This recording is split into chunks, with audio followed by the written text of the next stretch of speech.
A new feature in some of the new Laravel starter kits is recently Taylor Otwell shipped out the ability to have two-factor authentication in them.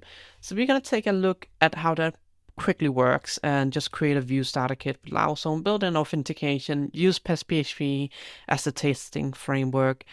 And I'm going to go ahead, while this is doing its job here, to open up the relevant project here.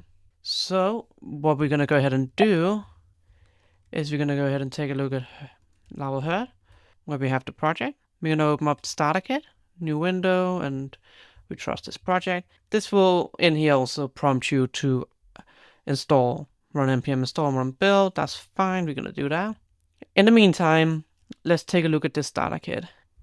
So in here we have the env file. There's nothing particularly interesting in here. So we're just going to call this starter kits.test. You're going to open it up in a browser. Let's go ahead and create a user.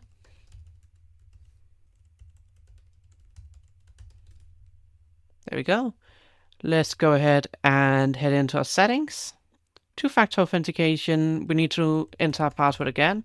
And we don't have to say that here. Enable two-factor authentication. I then go in on my phone, in this case, and I'm, in this case, using Authenticator app from Microsoft. I'm going to go ahead and scan the QR code, and we can continue then. And we click continue, then we enter the code here, confirm, and that's it. Now, every time you log in, it will prompt you to use a two-factor authentication code. We can also view the recovery codes. And the other thing I wanted to go through and talk about is in a very recent version, we also have this new composer setup. So what this does, if we take a look at it and just run it,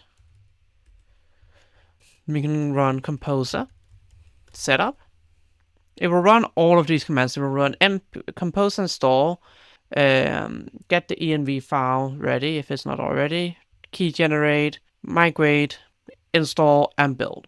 And that's it. They run all of these commands. It's a super neat and handy feature you can just use in here.